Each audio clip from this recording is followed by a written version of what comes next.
Good morning, and welcome to the Global Current. I'm Joshua Siegel. And I'm Morgan Mount. In news, Dilma Rousseff's impeachment proceedings. Lifting of sanctions on Iran. And an update on global economic performance.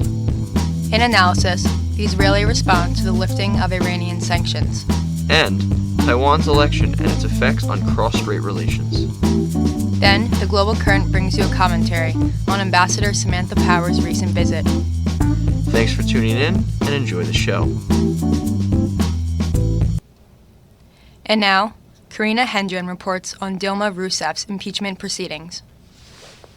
Since her re-election in 2014, Brazilian President Dilma Rousseff has been subject to mass talk of impeachment. According to the New York Times, Rousseff's approval ratings are currently in the single digits as Brazil's economy continues to dwindle. According to Bloomberg, the exchange rate of U.S. dollars to Brazilian reais is 1 to 4. In 2012, the rate was about 1 to 2. Rousseff was implicated in various scandals over the past year, most notably one involving the Brazilian oil company Petrobras. According to IB Times, a parliamentary commission in October of 2015 cleared Rousseff of any scandal. However, Reuters reports accusations that Rousseff manipulated government accounts to boost public spending during her 2014 re-election campaign. These scandals, combined with Brazil's contracting economy, have contributed to Brazilian dissatisfaction with Rousseff. Gabriela Malvezi, a 28-year-old psychologist in Rio de Janeiro, told the New York Times, "I can't wait to stop hearing bad news from Brasilia. I don't even turn on the TV anymore. All that I wanted was for 2015 to end." The Brazilian Democratic Movement Party, the PMDB, is the main coalition partner of Dilma Rousseff's party, the Workers' Party. Members of the PMDB who opposed Rousseff have been headlining her impeachment processes with the hope that they can replace her with the Brazilian Vice President, Michel Temer. According to Reuters, the Brazilian Supreme Court issued a ruling that expands the authority of the Senate, where Rousseff has a more solid backing.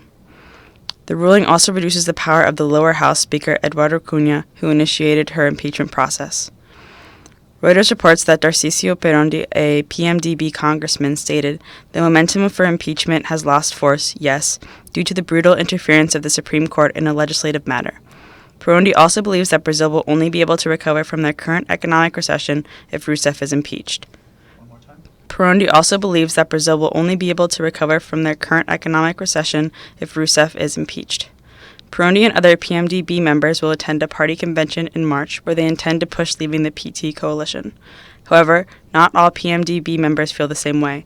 An anonymous PMDB official stated that they do not believe that the PMDB will exit the coalition, but that the convention will decide on a gradual exit and preparations for a PMDB candidacy in the 2018 elections. In spite of impeachment talks, Rousseff is focusing on improving the economy of her country. According to the New York Times, the Brazilian Congress reconvenes in February, which gives Rousseff a month to devise a plan to fix the economy. Nelson Barbosa, who took over as finance minister in December, expects to propose a stimulus package and fiscal reforms during the coming weeks. During this interval, Rousseff will undergo further scrutiny as Brazil seeks to reclaim its position as the most economically prosperous Latin American nation. This is Karina Hendren for the Global Current. Up next, Connor Breza reports on the lifting of sanctions against Iran. This week marked the first time that Iran could freely trade with the world since 1979, as the United States and many Western allies lifted economic sanctions. Saturday, January 16th, marks the implementation day for this new phase of diplomacy. This move comes as the IAEA, the International Atomic Energy Agency, gave their final verification that Iran had in fact met its part of the Joint Comprehensive Plan of Action, or JCPOA, agreed upon by the United States, China, Russia, and the European Union in October of 2015. Secretary of State John Kerry announced the removal of U.S. sanctions against Iran in Vienna last Saturday.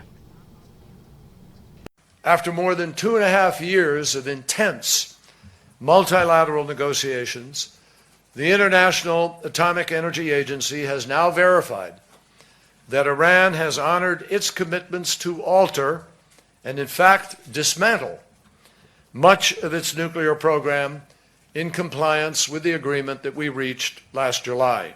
In return for the steps that Iran has taken, the United States and the EU will immediately lift nuclear-related sanctions, expanding the horizon of opportunity for the Iranian people, and I have even tonight, before coming over here, signed a number of documents over those sanctions that the State Department has jurisdiction over in order to effect that lifting.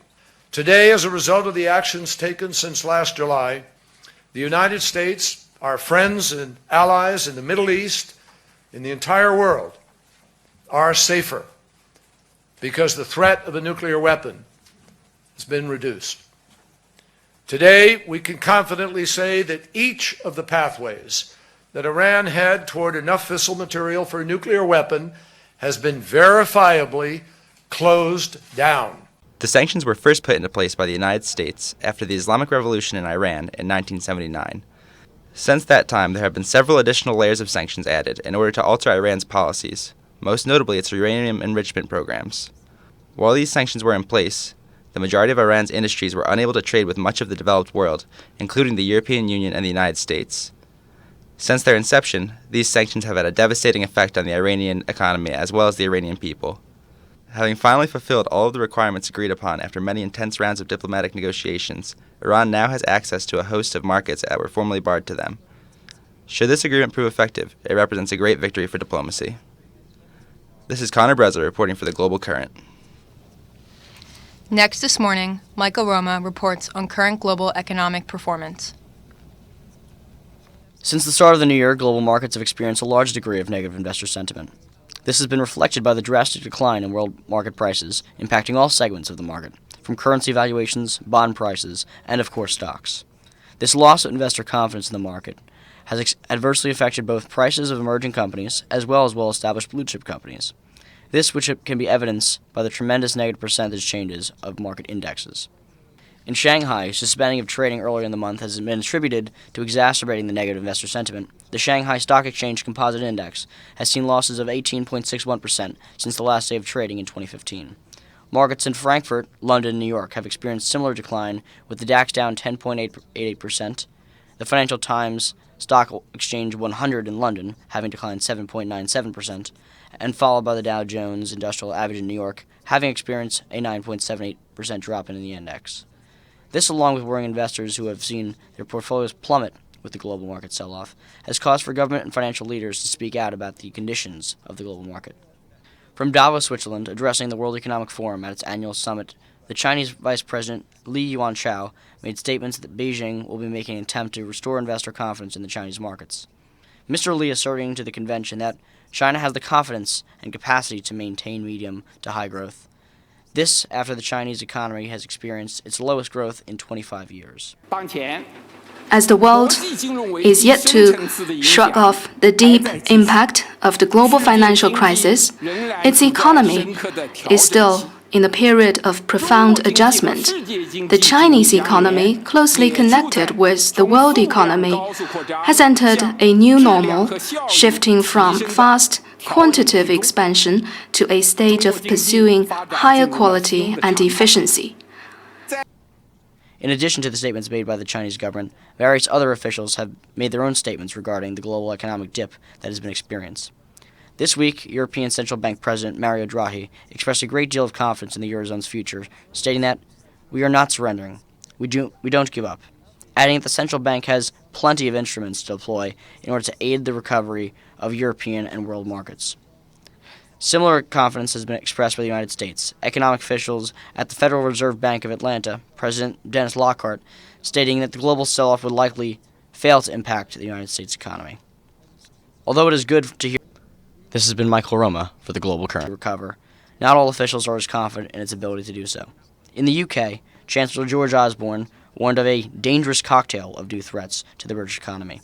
This statement, which is more in line with many who fear a larger global economic downturn, this causing many investors to pay close attention to how the markets are moving at home and abroad. This has been Michael Roma for the Global Current. Coming up next, Troy Travato analyzes the Israeli response to the lifting of sanctions against Iran. Prior to the Islamic Revolution in Iran, the State of Israel and the Kingdom of Persia maintained rather close ties. Iran, along with Turkey, were the only two Muslim-majority states to acknowledge the Jewish state sovereignty. However, with the fall of the Pahlavi dynasty and the rise of Republican Iran, this position obviously changed. This weekend in Vienna, world leaders met to lift sanctions imposed against the Islamic Republic. With the stroke of a pen, Iranians will have access to assets worth over $50 billion, foreign markets, and the ability to sell their petroleum products abroad. For average Persians, this allows for greater consumption, but not everyone is pleased. According to CNN, President Barack Obama claimed that we've now closed off every single path Iran had to building a nuclear bomb. We'll know if Iran ever tries to break out. We've achieved this historic progress through diplomacy without resorting to another war in the Middle East. This sentiment was not echoed in the chambers of the Knesset, Israel's national legislative body. According to one of its members, Yair Lapid, today a country that threatens the existence of Israel, denies the Holocaust, destabilizes the Middle East, subjugates its own people, and supports terror across the globe is being strengthened by the international community. The Israeli Prime Minister Benjamin Netanyahu addressed his cabinet on 17 January 2016, echoing Mr. Lapid's words. הסכם הגרעין עם איראן, ישראל תמשיך לעקוב אחר כל הפרות בינלאומיות של איראן, כולל של הסכם הגרעין והסכם הטילים הבליסטיים והטרור. הקהילה הבינלאומית חייבת לנקוט בסנקציות חמורות ותקיפות על כל הפרה. אלמלא המאמצים שלנו בהובלת הסנקציות ובמניעת תוכנית הגרעין של איראן, לאיראן מזמן היה כבר נשק גרעיני, ומדיניות ישראל הייתה ונשארה בדיוק כפי שהייתה, לא לאפשר לאיראן להשיג נשק גרעיני. While a Cold War exists between Israel and Iran, Israel has been able to guarantee its existence through vital relations with both the United States and Saudi Arabia. While Tel Aviv and Riyadh both are not quite fond of each other, both vehemently oppose Tehran's influence in the region. In an interview with CNN, the Saudi Foreign Minister, Adel al-Jubair, claimed that the contemporary Saudi position towards Iran is one of skepticism. Have you lost confidence in the United States? We don't have confidence in Iran. We have confidence in the United States. What do you want Iran to do now to restore diplomatic relations? Very simple. Iran should cease interfering in the affairs of the countries of the region. Iran should cease to support terrorism. Iran should cease to assassinate diplomats and blow up embassies. Iran should cease to support militias whose objective is to destabilize countries in the region. Iran should cease its policy of negative propaganda in the region. Other than that, things should be fine with Iran. Are you okay with the billions of dollars that Iran is about to get as a result of the nuclear deal? Wolf, I think most countries in the world are not okay with it. I think most countries in the world are concerned that Iran will use these funds in order to fund its nefarious activities rather than use them to develop its country and improve the living standards of its people. I hope I'm wrong. With the lifting of sanctions, politicians in Israel, Saudi Arabia, and the United States have become worried that all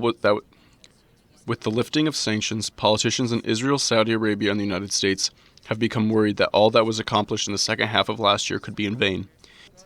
In a climate of instability in the Middle East, Iranian influence with Hezbollah in Lebanon, the Assad regime in Syria, and its aspirations for nuclear arms could pose a serious threat to U.S. interests and geopolitical calm that many worry for. For the Global Current, this is Troy Travato. And now, Michael Einalfo analyzes Taiwan's election and effects on cross-strait relations. This past Saturday, the people of Taiwan elected their first female president, Tsai Ing-wen.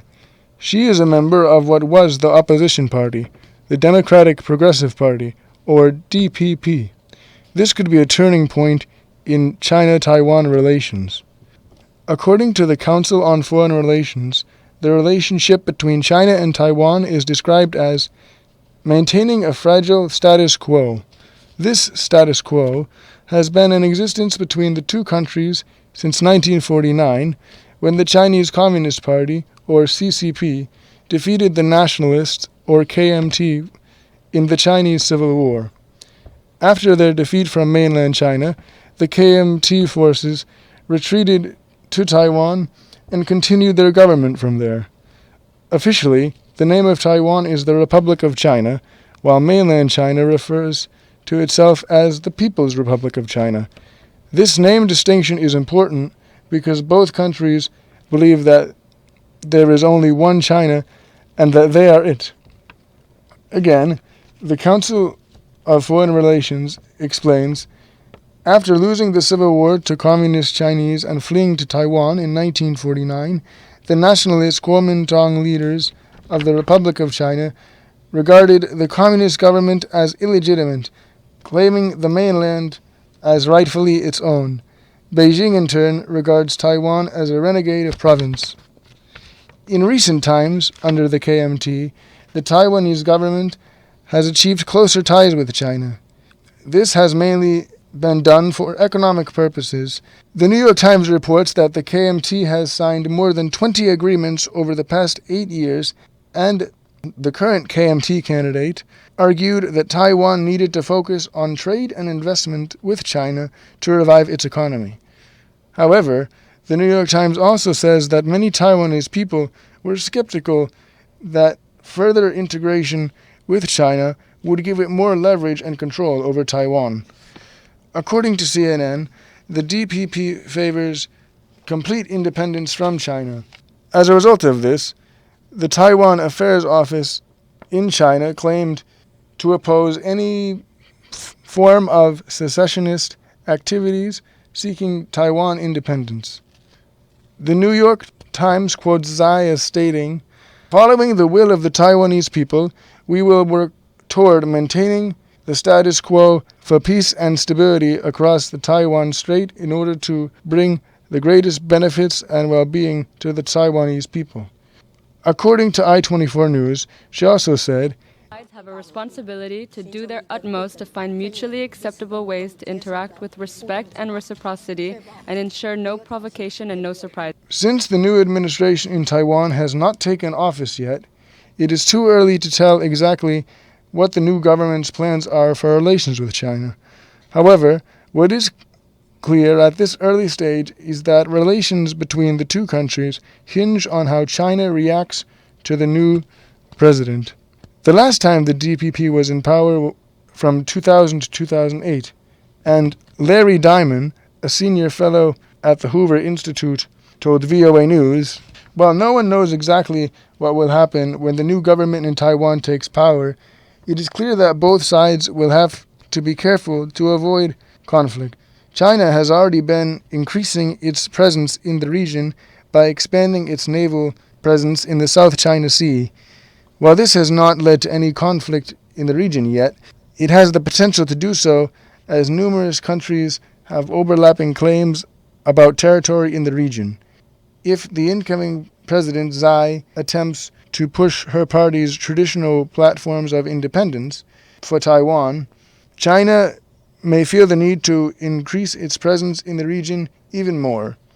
This may lead to conflict with the United States, as Taiwan and the United States have traditionally been allies, and the Wall Street Journal reports that the United States sold Taiwan arms worth $1.83 billion this past December.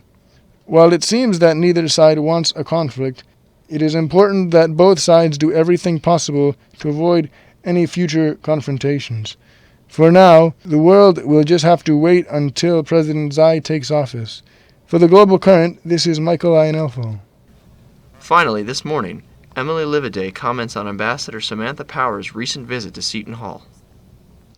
Ambassador to the United Nations, Samantha Power stopped by Seton Hall University on January 13th to discuss the state of U.S. foreign affairs in the UN. The speech was given appropriately following President Obama's final State of the Union address the day before. Ambassador Power covered a wide variety of topics, mainly focusing on the politically controversial topic of the Syrian refugee crisis. She also covered U.S. aid in ending the Ebola outbreak, reopening Cuban relations, and constructing the Iran nuclear deal. Ambassador Power commended the U.S. in taking leadership role in the Ebola crisis. Soundbite. The approach that we have taken is one that has allowed us to initially bend and then end the curve of the deadly Ebola outbreak in West Africa. Just a few weeks ago, on December 29th, Guinea was finally declared Ebola-free, making it the last of the three countries hardest hit by the epidemic after Liberia and Sierra Leone to get down to 0 cases.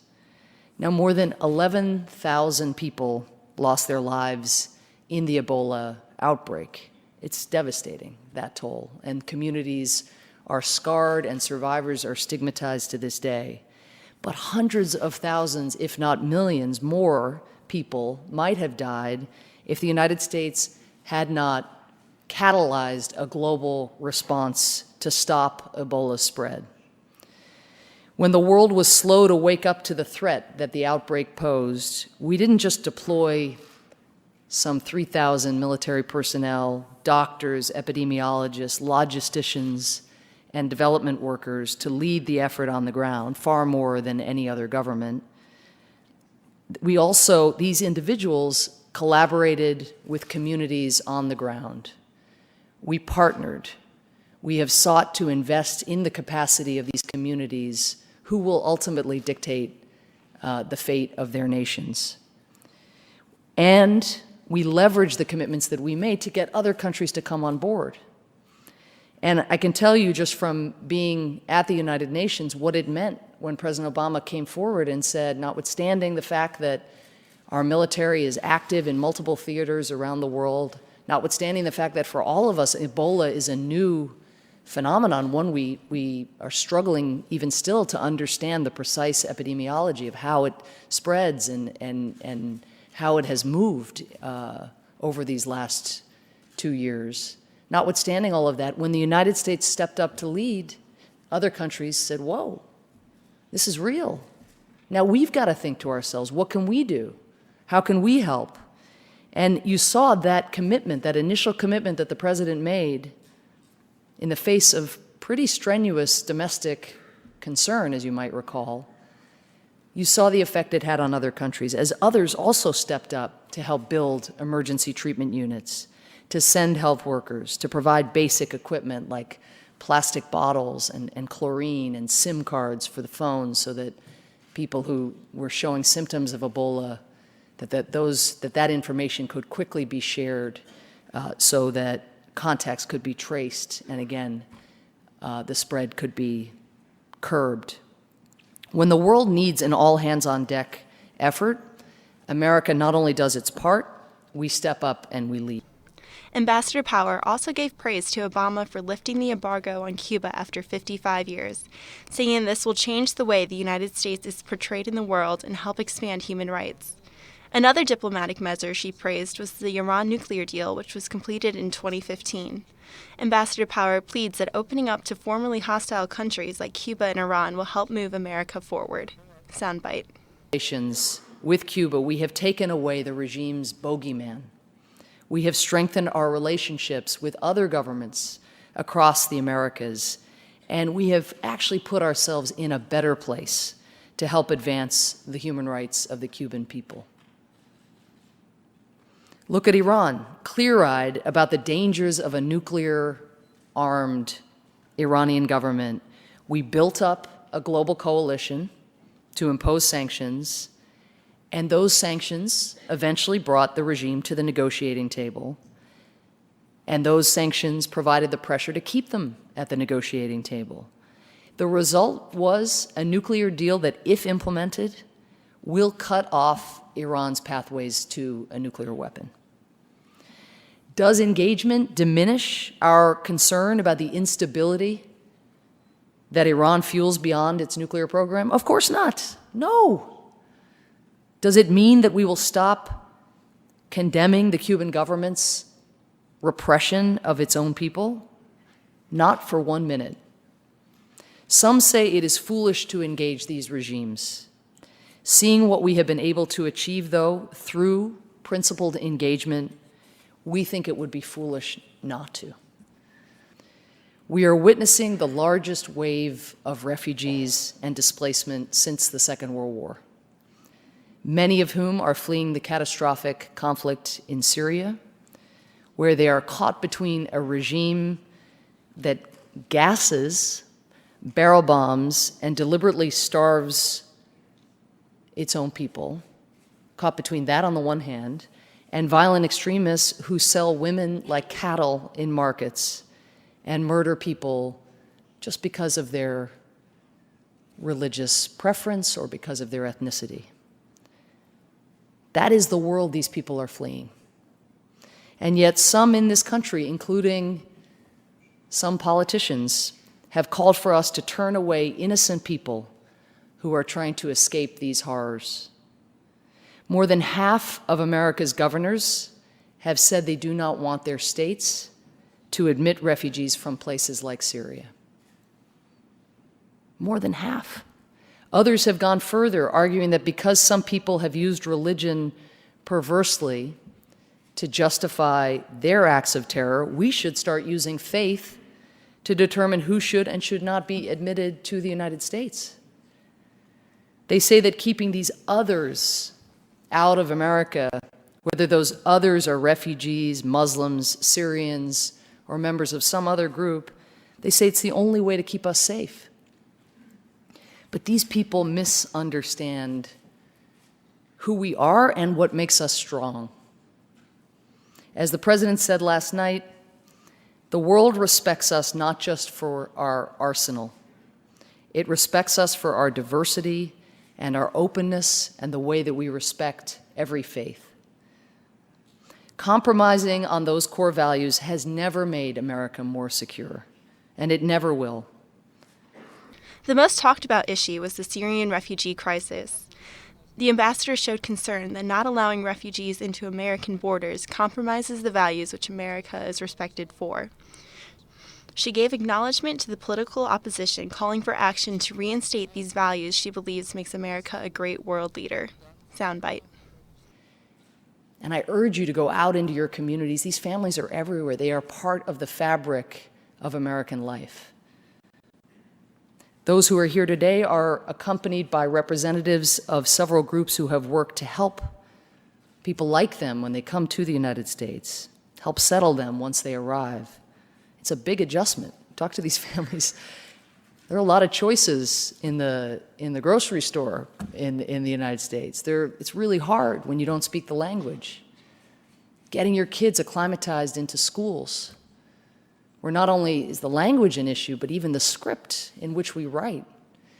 These are really challenging times, and the organizations who help these families adjust really do God's work. And I tip my hat to them. We have here today the Church World Services, HIAS, Human Rights First, the International Refugee Assistance Project, and we are joined on stage and in the audience by members of several student groups at Seton Hall who've dedicated a whole lot of volunteer hours to advancing America's deepest held principles, such as law school students who have taken up some of these asylum cases pro bono. This is in keeping with the vision and service of Seton Hall's founder, Bishop James Roosevelt Bailey, who found his way to his Catholic faith working with poor immigrants in Harlem in the middle of the 19th century, many of whom had immigrated to the United States from Ireland, as my family did when I was just 9 years old. And it is in keeping with this school's long tradition of embracing people of all faith, ethnicities, and nationalities, including refugees, a spirit reflected in the bumper sticker that I saw tacked to a dean's door when I walked in today that said, "Jesus was a refugee." Surely we can get that bumper sticker around town and around the country. Jesus was a refugee. Ambassador Power, who is an immigrant from Ireland, also described the struggles immigrants face when first arriving in America. She asked that American citizens do more to make these families feel at home when they arrive. Soundbite. Ambassador Power used her unique perspective to explain to students and professors how the United States is viewed by the world, further explaining that it is American values which make the United States well respected in the international arena, emphasizing that America is still a great world leader and can retain its reputation so long as we stay true to our willingness to use diplomacy and rally around such values as openness and acceptance. This is Emily Livaday for The Global Current. To listen to the full speech of Samantha Power at Seton Hall University, you can find the link on Seton Hall University's website at www.shu.edu. Thank you for tuning in to this week's episode of The Global Current. Follow us on Facebook, Twitter, and YouTube. I'm Morgan Mount. And I'm Joshua Siegel. We'll see you next week. The Global Current is brought to you by the School of Diplomacy and International Relations at Seton Hall University. Our executive producer is Alicia Sharabali. Our associate producer is Bill Golda. Our news editor is John Jadot, and our analysis editor is Blythe Brady. Our interview segment is produced by Emily Lividay. The Global Current theme song is Acid Jazz by Kevin MacLeod. You've been listening to The Global Current on WSOU 89.5 FM, Seton Hall's Pirate Radio.